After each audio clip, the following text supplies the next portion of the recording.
What's happening, troops? Welcome back to a Little House in the Prairie podcast. This week we've got episode number 8, and we're joined by an absolutely fantastic guest. This is one that I'm excited about. It's been a few weeks in the making now after putting the podcast on hold for a couple of weeks there due to me catching COVID. But we're finally back. We're in the studio and we're joined out of Toronto, Ontario by up-and-coming DJ, Emily. How are you, Emily? I'm good, thanks. How are you doing, Charles? Thanks for having me. I'm great. It's a pleasure to have you. I've been looking forward to this one. I think we spoke a few weeks ago, just before everything went down for a couple of weeks there, briefly. And it was one of those ones that when we were sitting talking for that half hour, 45 minutes, I kind of knew that this is going to be a really interesting one. I think we're both on the same page here and we'll have a lot of cool stuff to talk about. Yeah, I'm definitely excited. Thank you for reaching out. And the best thing about house music I found, or the music community in general, is that it's a community. It keeps people together. So I really appreciate you listening to my story and taking it from here. Yeah, definitely. I think that is one of the strengths, and that's one of the things that this podcast was kind of built on. One of the things that I really wanted to stress was the community that's involved here and the people that are involved here, because you know yourself, when you're out at events, whether you're DJing, whether you're there watching someone that you admire, you always run into people that are just so friendly to you, like more friendly than a lot of people that you maybe have known for a long time. And everybody's just there to enjoy themselves, have a good time, and it's nice being in that same space as people that are like-minded, right? Yeah, totally. The sad thing about COVID was the fact that I've lost all my bar nightlife friends. The people that I didn't know were my friends until I got to the bar and we had a kick-ass night. And, you meet all those strangers based usually on one thing, like the show that's going on for me, maybe the DJs or the live performance musicians. So, and they're people that you just like meet for a night and you maybe will see them in the neighborhood again, but like, sometimes that's it. And sometimes those people are incredibly lovely. So I miss the fact that it's a pandemic and I can't go out and have those random one-off friendships for a night. But, it keeps you grounded back at home. We were chatting earlier about how you're able to get some grinding done at home, whether it's for music or for other stuff. So, there's positives and negatives in everything. So just trying to stay on the gratitude side, right? Yeah, you're quite right. That's the right attitude to have. And yeah, we did speak about that just before we started here, about how the whole situation has kind of forced people into making decisions about how they're going to handle it, and whether they're going to take it as a break or if they're going to be productive with it. And I think a lot of people are trying to be productive, but the lack of community and the lack of people round about you that share the same passion as you is something that people are struggling to deal with, in terms of getting stuff done and making sure that the stuff that they're doing is something that they really want to do and not just sitting about, not really getting much done, and almost forcing it to a certain degree. Whereas I think when you have people around about you that are passionate about it and are enjoying the things that you're doing and like to see you grow, you feel more inclined you feel more encouraged to go and try and work on that and try and keep showing them more and more, and expressing yourself and showing off the hard work that you've put in and the products that produces, I suppose, isn't it? Well, I think that I totally agree with you there. And in this pivot season, I think you've seen the people that genuinely love the industry and want to be a part of it and are willing to grow their toolbox and their skill set, and not just be a fantastic musician and know these songs and like catalog these songs and DJ these songs, but now you're also going to have to be like the promoter and also the like event organizer. And a lot of these DJs, I think that have been successful already in different cities and different countries, they were all doing that to some degree. But it's definitely not been a year where you like show up somewhere and you say, like, this is what I need, come back when it's here. And so it's not like that right now. You're going to have to be setting up your Twitch channels. You're going to have to be learning how to use that interface if you just have it and you don't use it, maybe getting into production. For me, it's definitely highlighted the fact that I definitely love to perform, and it gives me more discipline when I have gigs lined up and I have a crowd that's facing me and that feedback. But like, it's also given me a really good moment to just like chill out on it. Right before COVID, I think I was working 3 jobs. So I was DJing, serving, and working at Starbucks. And then I was also finishing my degree. So I was just burning the candle at both ends. So to have that first month of quarantine was really nice. But then we did a mix for like an online publication called ISO Radio. You should check them out, from Toronto, led by JMKM, also a female powerhouse DJ producer extraordinaire. So I did a mix for them, I think around May, and then just been, again, chilling it out. Yeah, that's why I was really excited to have you guys hit me up and make a mix, because I find that like, if that must be my ADHD, unless I have like that deadline or something prominent coming, it's like, I'll get to it. Or I'll try to make a mix and it'll never be finished, because kind of like that OCD nature where if every transition might be fine, but I might just be too critical, scrap the mix, start again, and you never get that full hour. So it's nice when you have those deadlines. It's nice when you have like that community, but it's also nice that this pandemic is happening now when we have Facebook and SoundCloud and Instagram Live and Twitch, and we can actually still interact and grow.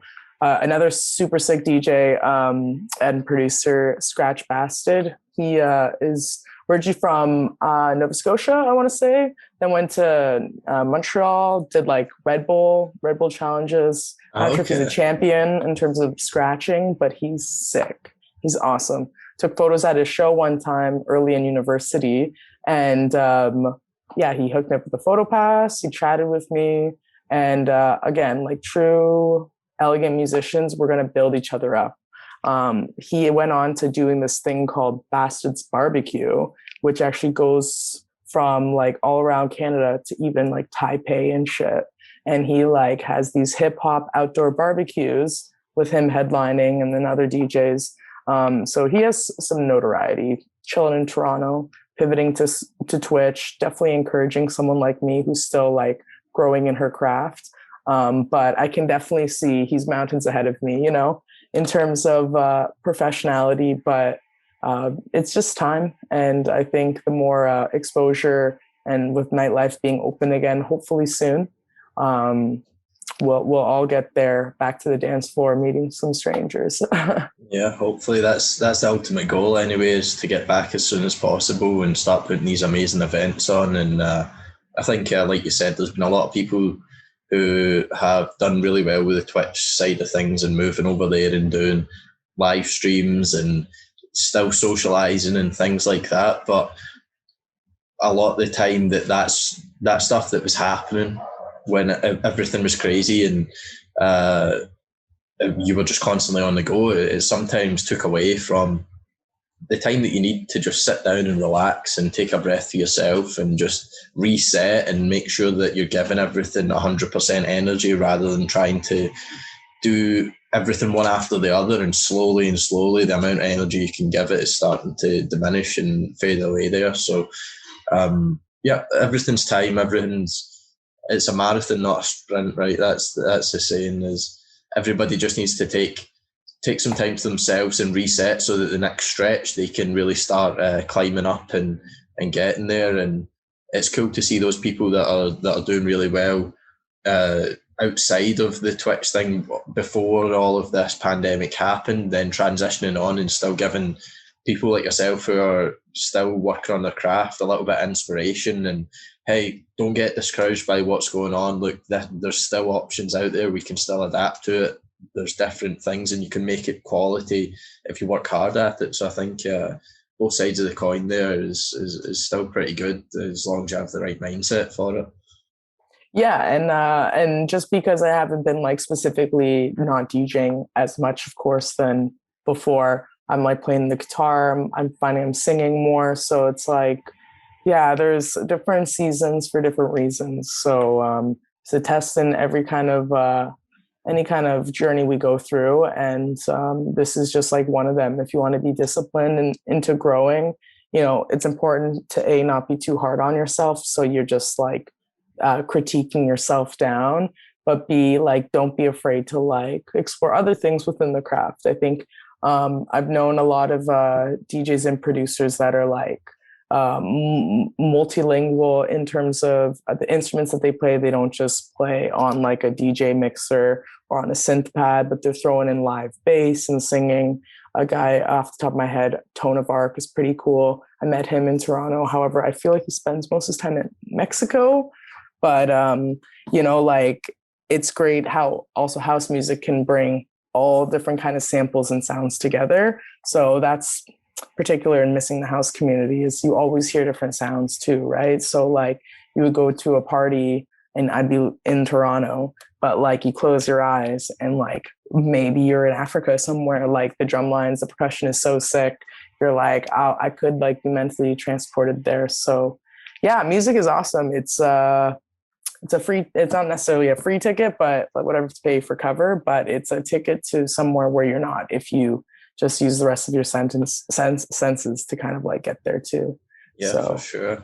And I wanted to touch on that a little bit with you as well. You said you've been playing some guitar and you've been singing more and things like that. And so was music always really a big part of your life then? Like how long have you been playing guitar, singing, things like that? Playing guitar, I started in my first year of university. So I was back in 2012. So now we're going on 10 years, but like no lessons, just like ultimate guitar, mostly chords, just because I definitely need to get stronger in terms of like when I'm singing versus when I'm playing. It's gets sideways sometimes, but so I've been playing that for a minute, but I grew up playing piano. And then in like middle school, I did trombone. And then high school, I like the school that I was at, I was not within the boundaries. So they had this flex boundaries program. If I learned a stringed instrument, I could go to that school. And that feels like a double win, right? I want to go to that school and I get to learn an instrument. Cool. So I learned the cello. So definitely music has been somewhere that's like in my life always. But I've also had, like, I remember in grade 7, I had a ensemble singing teacher and like this choir set up at my school tell me pretty much like, you're not one of those girls that can harmony, like do the harmonies. Like you just stick to the main course, you leave it to Michaela and those other girls. And I'm just like, okay, that burns. I'm not even gonna lie. It really hurt my feelings because you're grade 7. But now when people hear me sing, they're like, oh my God, your voice is so great. And I'm thinking like, yeah, shit, like your own voice is like an instrument. You just have to practice it and then you get better. Like no one, okay, maybe we might not all sound like Christina Aguilera, but everybody can sing. You know what I mean?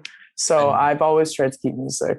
And I think a lot of those people as well, people forget like these fantastic singers that are in the charts and making iconic songs. All of those people have singing teachers and take lessons and vocal coaches and breathing coaches and things like that. Like they didn't just be able to sing phenomenally. I mean, some people are ridiculously talented and the talent's already there, but they all work hard to build that up and to advance in music. And the voice as a song is much, or the voice is an instrument as much as any other instrument is. You can get better, you can work it. And obviously, in terms of every skill in the world, people have different limitations, people have different ceilings, and you got to be comfortable with where that is for you. But you can always work to get closer and closer to that end goal, to where you want to get.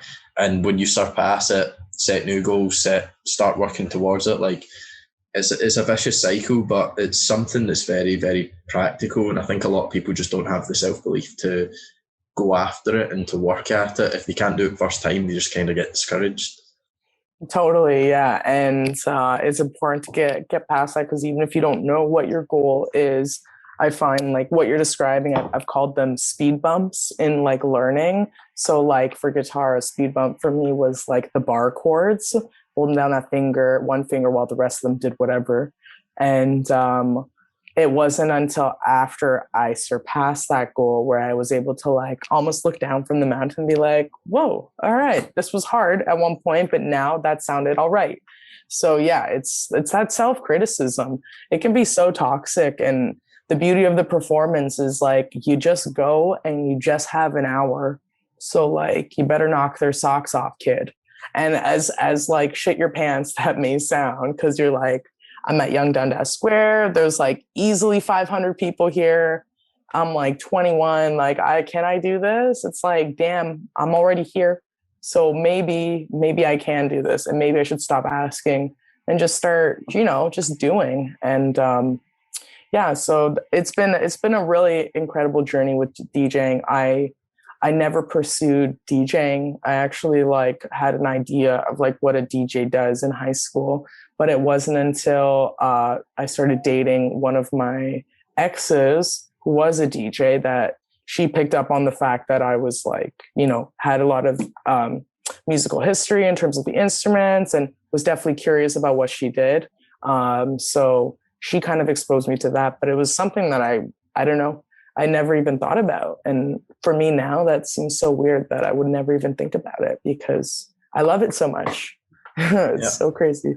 And so when did the transition from being a musician and doing all these things like singing, playing guitar, cello, piano, when did the transition to electronic music happen? Like, where did that come up? Because a lot of these instruments, although they're still present in electronic music, they're not so much what you would generally hear in terms of synths and drum machines and things like that. When was it that the real kind of electronic and house style took over for you? Was that something you were always kind of listening to, or? No, and see again, like I did not get the let out about house music until university, and like this DJ, DJ Mel Sutherland, definitely a house head. I'm just trying to pull up some pictures so I can get a timeline, but it was roughly around like 2014 when I got the let out about house music. And because I always thought of electronic music as like dubstep or EDM, where you have these big drops or chaotic bass. And like for some situations, like working out at the gym, I'm about drum and bass and EDM and dubstep. But when I want to go out and spend 4 hours, 6 hours in one place, like I can't be listening to that all night. So she exposed me to house music. She's a producer and a DJ, and specifically like to listen to tech house and Latin house. We did this foot fetish. Was it foot fetish? Something on Wednesday nights at the sex club called Oasis Aqua Lounge. She was like the DJ for the night, and she would bring me consistently and let me practice and let me DJ and teach me how to do it while we had this like very interesting crowd, mostly of men in towels. It's funny how the girls are never walking around in towels. It's like the men. It's like, oh, hey boys.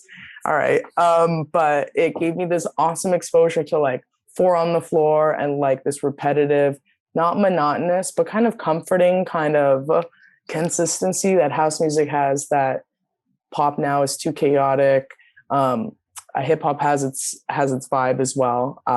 But like, yeah, so 2014, 2015, I was exposed to that and kind of predominantly wanted to be a house music DJ. But as I start to pick up gigs elsewhere, sometimes they don't necessarily want house. A lot of like corporate events or like school events, like I've done different like, what are they called? Banquets and different like I opened for one time, I worked for U of T, University of Toronto, and it was for their, it was some sort of awards gala for international students. And the first year I DJ'd it, they told me it's going to be like a banquet. They're going to be dressed nice. They're going to have dinner. So like dress accordingly, essentially. And I get there and I open and I'm playing during their awards ceremony. And then they tell me, oh, okay, by the way, we have like a headliner. So once they're done dinner, you're out of here. And I'm like, all right, cool. Who's the headliner? Chaos. I was like, Chaos? Chaos is coming to this thing? How did we get booked on the same thing? Does he know this is a banquet? Because I don't think he's going to be very impressed, man. Like, this seems a little low for Chaos. And God bless him. Maybe he did it for like the international students, but they did not get his vibe at all. If I remember correctly, he did, it was Starboy was pretty popular by the weekend. Yeah. And he replaced the words, I'm a star boy to I'm a fuck boy. And I just remember looking into the crowd of these like Cantonese Student Association, Mandarin Student Association. Everybody's like looking at him like, did you just drop the F-bomb? And I'm like, all right, I got my check. I'm going to go. And I have a feeling I'm going to get called for next year. And sure enough, they called me next year. So like a little bit safer than Chaos in terms of an option. But like, you know, some gigs are not going to be like performance. Like you can do whatever you want. I think some people just need like a quiet, polite DJ that has like a good music repertoire. And I think that's kind of where I'm at right now in terms of a lot of my big gig work. If it's not at like a festival like Pride or something, then it's typically like a wedding or like a student thing. But sometimes these students ball out, like boats. I've been on a boat cruise a couple times, block parties. So yeah, that's pretty cool. And I mean, you would imagine that you see a lot of people who you recognize, a lot of these kind of big name headlining DJs, and generally because they are who they are, they get to play gigs that accommodate the kind of music that they play.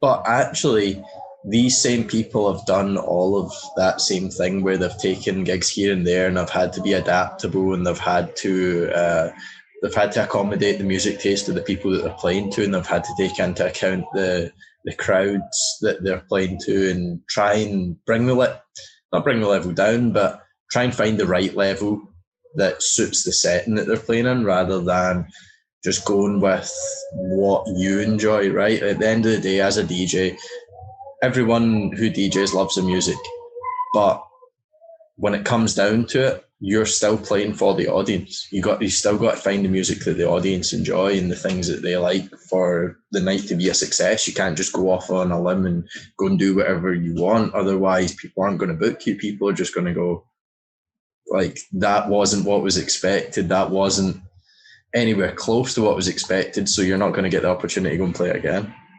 Yeah, I mean, and to be honest, I feel like it's a fair trade because I don't think Chaos wants to do that job again. But at the same time, it's just like, if I was his manager, I feel like I would expect to talking to, because, you know, it's I have no shade. Like, I love doing those events. Like, I've DJed so many different types of weddings, and like some of my favorite things are like getting like the older people to come up and dance and be excited. So like, if I'm gonna play some like John Mellencamp or like Bare Naked Ladies at this like, you know, cutesy barn wedding, like it's gonna happen for me. Like, I'm about music bringing community, and community is everybody on the dance floor, ideally.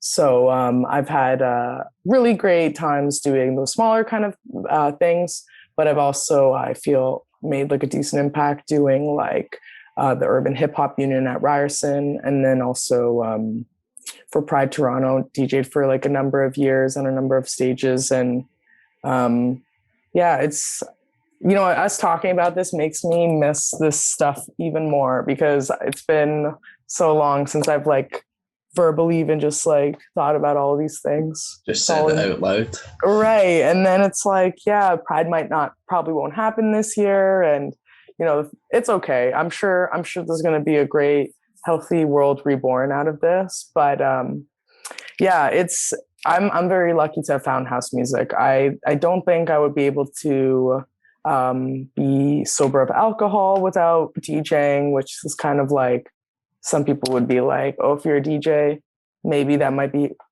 easier for you to drink. But like, I just wholeheartedly feel like my ex teaching me to DJ in a lot of ways saved and like paved the way for the rest of my life. And you never know what choice is going to be the right or the wrong choice. You just know your intention going behind it. And I think everybody knows that feeling inside of them when they know they're doing something right. And for me, that's always been DJing. Now, the organizing the set list and maybe like trying to organize like the Twitch stream, etc. Like that's not my forte. Maybe I could work at that, but like that community aspect and kind of like leading that circus, like that's dope. I miss that. And I love house music for that. It's really supposed a lot. That's what people are looking for as well, right? Like someone who can bridge the gap between the genres, because I've spoke about this on the podcast before. A lot of people have, like, everyone has their favorite kind of music and their favorite genres and are drawn to different things.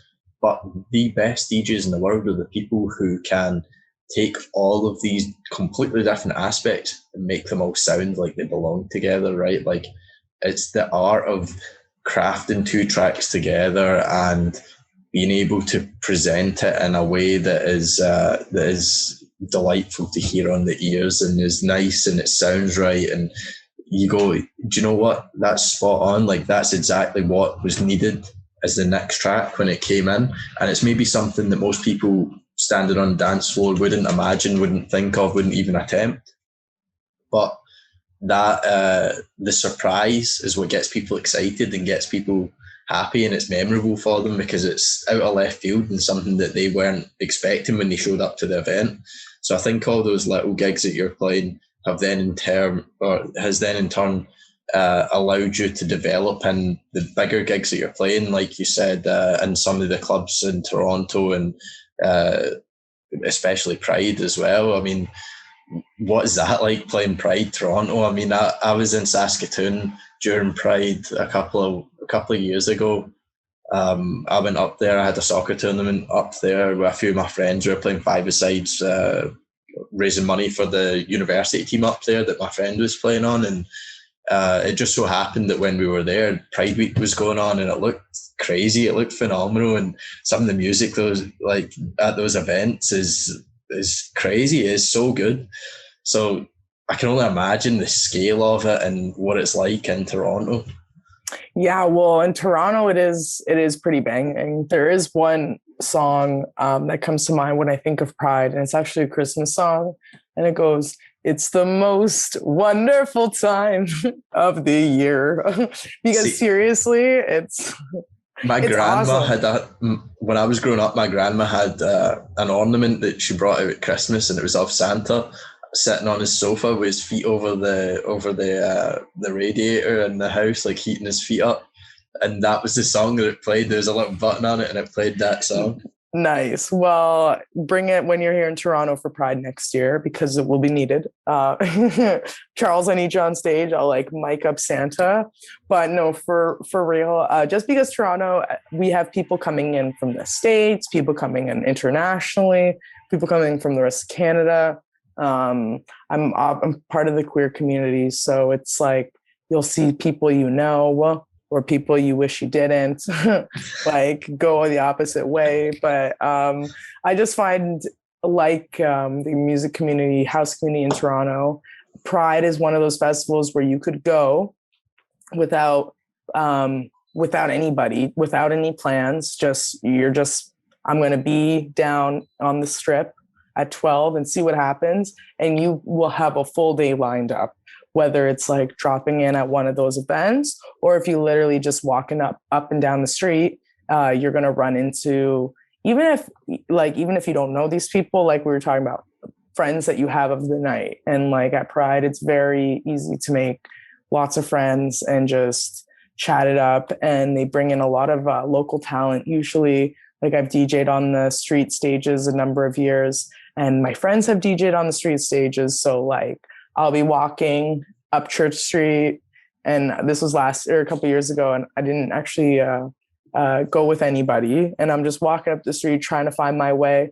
And I look up, and who's DJing at the North Stage? It's Jules Bangsworth, also 6 DJ.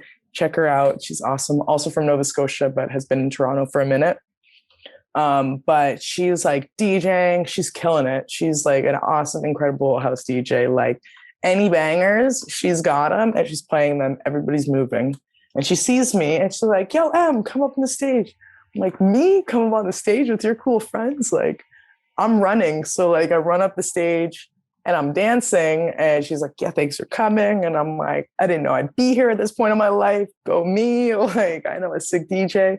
And then I actually met my girlfriend when I jumped off the stage in an hour or a bit after dancing. And that's where I met my current girlfriend. So double whammy. It was a beautiful day. But, the night went on. They have outdoor like beer gardens and house music that plays into the night. And it just has that festival energy without that $200, $300 ticket. And it's all in the name of like love. And I think that's very beautiful. And it's definitely community. I'm like, I know after like the Boston bomb and during the marathon, like my mom was always worried about like my attendance at Pride, because it's like, that's where the stages are. That's where maybe something like a terrorist attack would happen. But like, no, I'm sorry. Like, I mean, knock on wood, but it just seems that everybody that goes out there is really there for like a really good time. And a lot of queer history kind of blends with house music history. So then you have just like this presence of awesome, awesome music. Like you could just walk for 5 minutes and hear like 3 or 4 different DJs as you go through the crowd. So yeah, I've DJ'd from like their a couple of their street stages. I did their Young Dundas Square stage a number of times. And it's definitely a different ballgame, and it's definitely a lot of fun. And definitely can't wait for Miss Corona, to sashay away, as RuPaul says, and then we can all get back to some good fun stuff. Yeah, hopefully that's shortly, and we can get everything back on the go again. And I mean, yeah, I think I haven't experienced it, unfortunately, the Pride Week yet, but it's something that I would be really interested to go out to in Toronto, because I think everything about it is exactly what house music embodies, right? Like, a lot of people don't realise that the history of house music primarily stems from the LGBTQ community and from minority communities such as like the Black communities and things like that, and Detroit and Chicago. And I think all of the kind of original spirit, the freedom, the inclusion, freedom of expression to just be who you are and not have to be judged or anything like that is exactly what made that kind of music so attractive to so many people through the 80s, 90s, and then into the early 2000s, where it really started to pick up and become a little bit more mainstream. But back in the day, when it was all like warehouse parties and kind of illegal raves and events, a lot of those events were being held because there wasn't the same opportunity for people in those communities to attend the kind of mainstream bars, clubs, things like that. And it really kind of pushed all that scene on, in terms of now you're seeing like your gay clubs and things like that, and they're doing it better than most of the regular clubs, right? Like, you go there, the people just love the music, they want to have a good time, they want to enjoy themselves, and it's a party, it's a proper party, and they do it right. So it's something that I'd really love to go out and show my support and be a part of it one year. Like I said before, like, my girlfriend lives out in Ontario, so it's pretty easy for me to go out there, and a lot of the time it's whenever I get breaks from university that I'll manage to get out there and we go to whatever event's on. But hopefully one year we can time it right for Pride Week and we can get out there and see all the amazing DJs, the amazing people that attend, and hopefully you'll be playing and we can maybe get off on stage there.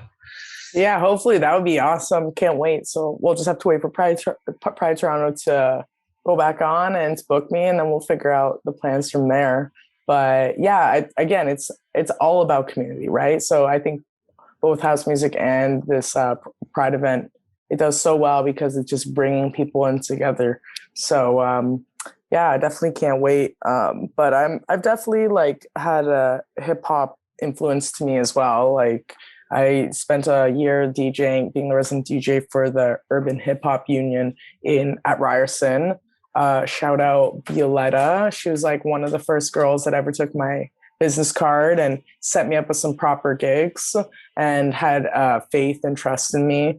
I feel like I've definitely been raised by a lot of female powerhouses in terms of like my DJ career. We female DJs tend to stick together, or ladies in general try to stick together and boost each other up, just because there are not that many DJs that are women. I mean, now it's starting to change a lot more rapidly, but I remember one of the things that Mel said when I was talking to her about what should my DJ name be? And she's like, my advice is do not lose the Emily, because the Emily is going to get you booked even before they listen to your music in some instances, because it's like, how often does a female DJ send in her mix for a club? It's 98% male. It's very saturated. But, you know, like right now I go by Emi the DJ. I am going for the more androgynous, gender nonconforming or ambiguous marketing, which has its own little niche. But I think that's the beautiful thing about DJing is like, you're able to like, I'm really sorry. What are you doing, Bobo? Oh no, we're sliding away from Charles. Look, you're ruining it. You're ruining it, Bobo. We're having a very serious podcast. Sorry, this is my dog and he obviously is annoying. So you need to go away now. All right. No, that's all right. I don't know if the mic picked it up there, but about 10 minutes ago or so, my stepdad came home from work and my dog was upstairs going mental. Like you come home and it's as if you've been at war for 10 years. Yeah. No, my girlfriend kept him in the room and she just let him out because he was just being a little bit too much in there. But he just always has to be the center of attention. But yeah, sorry about that. But no, that's fine. It's that community aspect that I dig in both of those industries, both with Pride and with house music. Sorry, Hannah, can you take him off? Oops. He does not like looking at himself in the mirror. He always tries to scratch his reflection. So it's my bad. I think my dog's tall enough to look at himself in the mirror. I just have a little dachshund, and he's a funny little guy. He's so like he has a lot of dogs have a lot of energy. Not him. No, he's happy laying down and doing nothing all day. Like you get up and do something, he'll give you looks as if, why are you moving? Just sit back. Why do I have to follow you? Yeah. No, but I think you've hit it right in the head. There is the community is the main thing, right? Is having people around you that's like-minded, having people around you that's open, and I guess to what the other thing you were saying was, women in DJing right now are really becoming the powerhouses. They're really taking off. A lot of the reason is because they're showing each other so much support, and it's amazing to see. And I mean, you're even seeing it all the way up to the biggest stages in the world right now. A lot of my personal favorite DJs, who I think are absolutely killing it right now, are all female. You're seeing people like Amelie Lenz, she started 2 labels in the last 2 years, and she seems to be on every main stage at every festival that's being booked. And Charlotte DeWitt's another one who's a very similar style, and you're seeing her absolutely killing it all over the place. The tracks that she's putting out is phenomenal. And I think the most impressive DJ set that I've saw personally would have been Paula Temple. Okay. And it was one that I was really like, so when I saw her at Awakenings Festival, and that whole weekend, you're looking at the lineup and it's like every hour you've got to make decisions on, but there's 5 different DJs that you want to see all of them. Who am I going to go and see?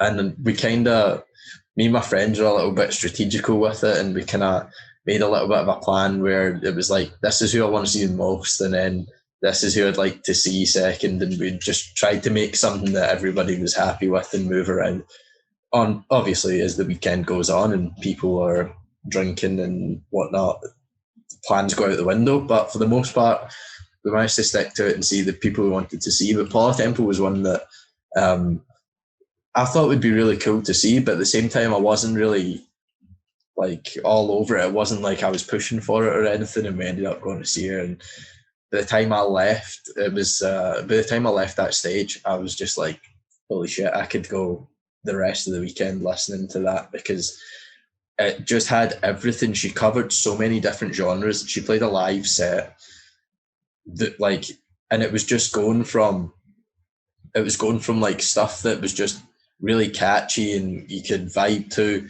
and then all of a sudden you're like, what the fuck was that? And just ripping your face off of the bass when it was kicking in, and you're like, Jesus, like it was an intense experience, and it was one that's just always stuck in my mind. And when I left that weekend, I went, it wasn't even close. Like, she absolutely smashed it.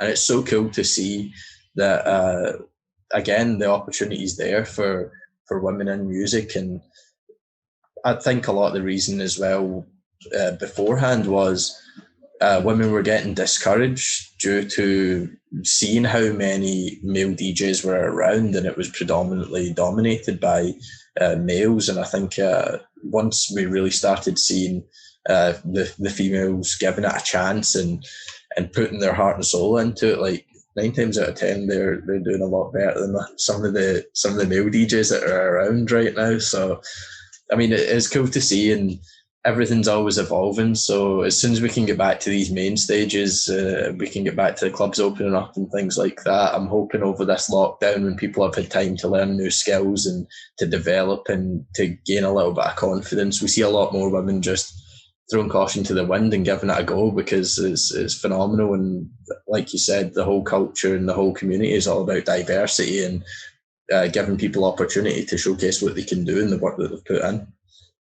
Yeah, totally. And if I think back to some of the best DJs that I've seen, one of my faves of all time, watching her live, and I've seen her a couple times too, is also a Toronto DJ, local or native, Tiki Tai. And Tiki just has this awesome freaking ability to get everybody into it. And then also use, like you're saying, like those catchy bits, awesome samples, and then crazy bass where you're just like going crazy, balls off the walls, just insane. So yeah, I was kind of like raised by a female DJ, and like throughout have seen a really great sprinkle of them. I think that the reason why you're seeing a lot of women now breaking through is maybe before they were a little bit intimidated in terms of, or not intimidated, but in terms of seeing the scene and how many DJs were predominantly male. It's almost a little bit discouraging, right? When you feel like you don't have the opportunity or the same opportunity in an industry in terms of being booked and having to lay outside the curve is discouraging, because you think, what's the point in even trying, because nothing's going to come of it. And I think now that women have been successful and are then encouraging people like yourself, like you were saying, the people who have been successful are now encouraging the up and coming people.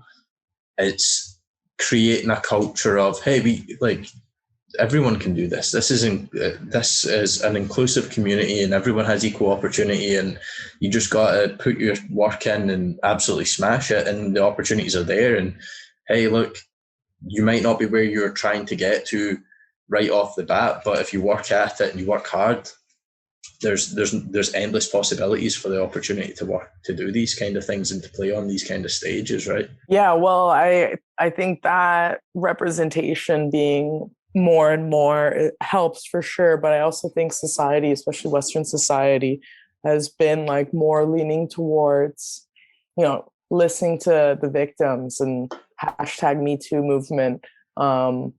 I mean, I could definitely be wrong. I'm sure this has happened at least once, but it's not often that like it's suggested that a man hook up to get the slot. But like a lot of female DJs, you get those like solicitations for for something. And like as an androgynous DJ, I don't think I've experienced it as much as my more femme looking female DJs.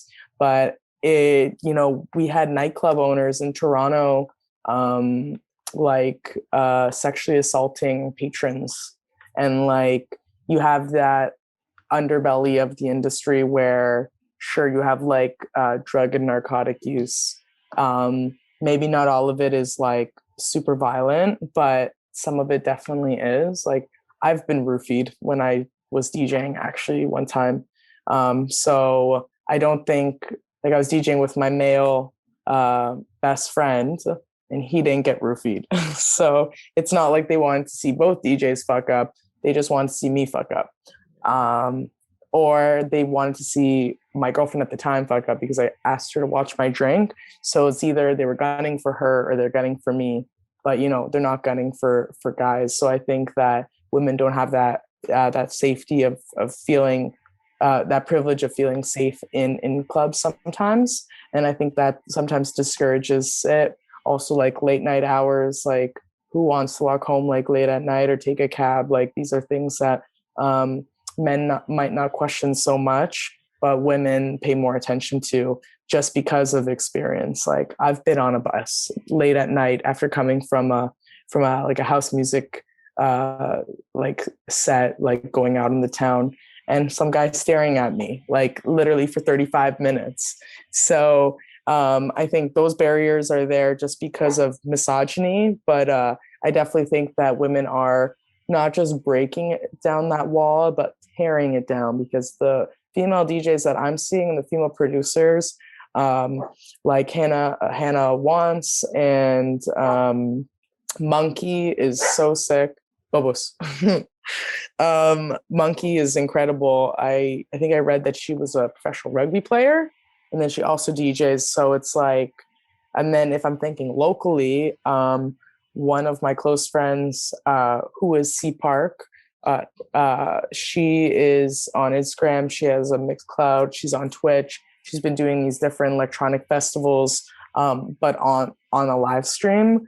Like these women are killing it, and I can't wait to see more of it from them. But going back to like the types of people that raised me up, like every time I've asked, like typically, like if I've asked a straight male guy for something, they don't just help me out. Like I remember like asking this guy if he would mentor me in production, because I'm so like ADD that if I have to sit at a computer, I get really overwhelmed, really discouraged. And then maybe it could be something I'm great at, but I just get stressed out and it doesn't happen.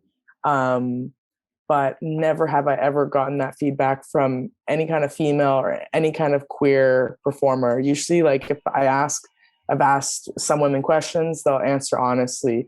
And this guy who I asked to teach me how to produce, his reasoning was that he didn't want our sounds to sound similar. And I'm just like, okay, like you teach somebody the alphabet doesn't mean you're going to teach them like how to speak. Right? I'm just asking you to teach me the alphabet. But yeah. I whatever, it wasn't meant to be, but definitely like I pay a lot of credit to DJ Mel Sutherland just for teaching me how to DJ and just to be uplifting and motivating in that. And then yeah, I just think that it's an awesome community. It rules to be a girl. Finally, we had like a difficult come up until like modern times. People stopped throwing stones at us for the most part. But yeah, I would love to see what more females can do, and more trans and queer identifying DJs and artists can come up with. Yeah, definitely. I think it's a good outlook to have, is just to support each other, and all the people who want to be negative and the people who don't want to give the opportunity, they're all slowly dying out. You're seeing it, all that older generation of people. And I think even coming back to what you were saying there with the guy not willing to mentor you, I'm taking it this is someone maybe in past generations who's been doing this for a while. and we spoke about this as well, they're a little bit strange in terms of, even see, like back in the day, so a DJ would like play a track and it would be covered. They wouldn't tell anybody who it was, or they would like they wouldn't want anyone else playing the same kind of track. It was more of a kind of battle and a mindset to where you got to do everything yourself, right? It's all self-motivated and selfish mindset. Whereas now, especially with the inclusiveness and the recognition from society that people from out with what was believed to be a DJ and a straight male are doing even better than a lot of these guys who fit that description, we're seeing more opportunity become available. And the way that you guys are doing things is through inclusion and through sharing and learning from one another and collaboration, and it's fantastic to see. And going back to the thing as well that you're talking about with in terms of it's scary being a female in the industry and being out late at night and being in clubs and things. I think you are doing a fantastic job to stamp all of that out as well.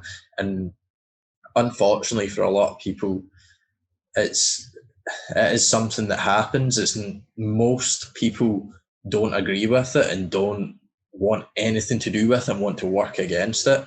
But there's still that small group of people that unfortunately want to bring those kind of things to events and to the community, to the culture, and there's no place in it for them.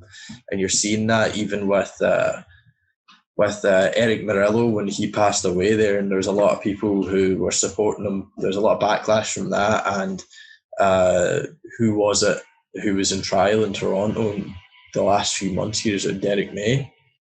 Derek May was in trial in Toronto as well for another incident, and you're seeing the community come together. You're seeing these big names, like you said, like even Rebecca launched a full campaign against discrimination towards women and sexual harassment and all of that horrible stuff that everyone wants to see the end of. People are coming together as a community, and we're working together to get rid of that and to push it out and to cut out the cancer while it's kind of on the back foot, everyone together. So that's a positive thing that's been happening, and it's been dealt with the right way, and hopefully it continues, and hopefully we see more progression in that, because it's something that takes away from all, like I said earlier, all the foundations that built this kind of music, that built this community, that built these beliefs.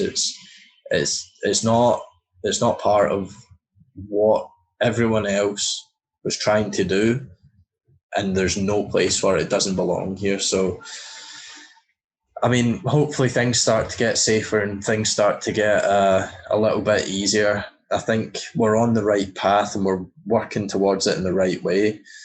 And again, it's only a matter of time until it's all been found out and it's all cut out of there and exiled out of it, hopefully sooner rather than later. Totally, yeah. It's just one of those things we're always going to have to deal with, I think, as a society. But as long as we now have like the education and verbiage that it's really not okay, no excuses, then yeah, progress will be had. But yeah. It's also didn't mean to make all straight guys sound like they just want something, but my experience. Yeah, I get where you're coming from there as well, and obviously there's always the exception. There's always people who lay out with this, but unfortunately the thing is there is still a large amount of DJs, producers, people within the industry, not even just DJs and producers, like you said, club owners, promoters, things like that. There is still a large amount of people who fit that description who unfortunately have that mindset. And I think most people know what you're getting at in terms of it's not everyone, but it's definitely there, and it's more present than we would like it to be. Totally. Yeah, and so in terms of being a female in the industry, and especially in Toronto right now, females are popping off. There's a lot of very, very good DJs out there, and you guys are killing it. And you're talking about Monkey as being a big influence to you, and I personally saw her play, and it was phenomenal. She played in Eden and Ibiza at the Defected event, and all the DJs there absolutely smashed it. Sam Devine is another one who I absolutely love. I think the music that she plays is great, and it's very inclusive in terms of even a lot of people who maybe don't listen to dance music and don't take too much of an interest in house music. They can still enjoy it, because at the end of the day, good music's good music, and the vibe that it brings is just happy. And especially out there when you're in the sun and it's all night and all day, and you're on holiday and you're feeling good. I mean, it's what you want. But in terms of Toronto as well, you're seeing a lot of female DJs out there who are killing it. Other than obviously your mentor, and who's some other people that you've been encouraged by, and maybe even looking to work with in the future, and give them a little bit of a shout out? Oh, well, I think that, not specifically to Toronto, but I've always just really liked Roberto Saras or Saras. But anything with like percussion, hi-hats gets me really going. So he always just does an incredible job with his layouts. Also, John Summit, the last little bit, has been absolutely slaying. I'm hoping to include definitely some John Summit in my mix for you guys, as well as like Josh Butler, who's also been slaying, Night Funk.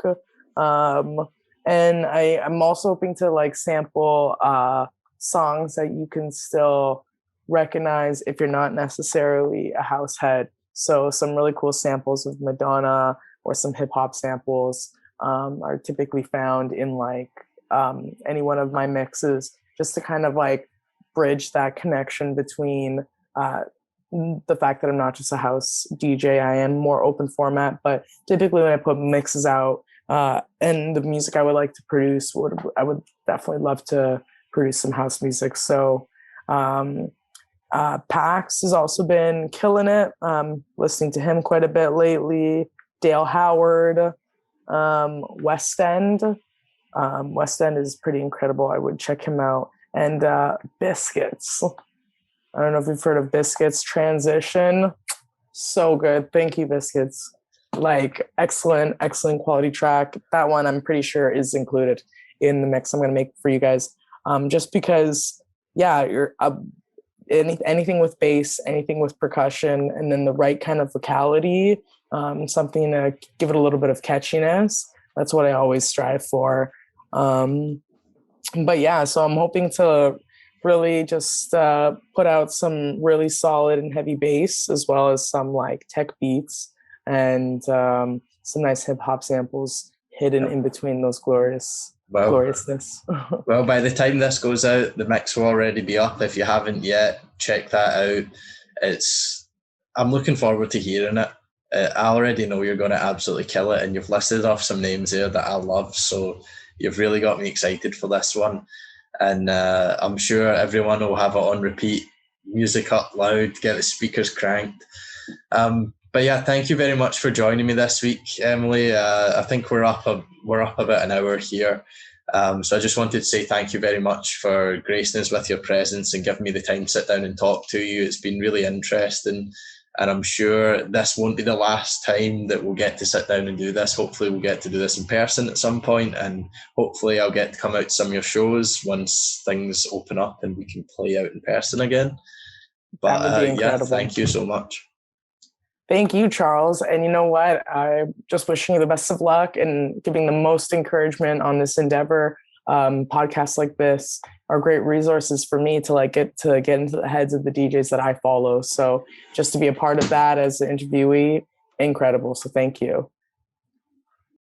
Once again, I'd just like to say thank you to everyone for continuously tuning in and supporting the podcast. If you haven't already, check out Emily's mix. It was posted on Friday. It's live on our SoundCloud now. And if you haven't yet, you can find all of our backlogged videos on our Apple Podcasts, Google Podcasts, and of course on the YouTube channel. For me, starting off right now, is the best thing that you guys can do to show support is by subscribing to the channel. So if you haven't done that yet, make sure to click the subscribe button. And last but not least, a big shout out once again to the boys over at Pale Studios for continuously supporting what I'm doing here and allowing me the opportunity to do our giveaways every month. So you guys are the best, you know that. Thank you very much. God bless.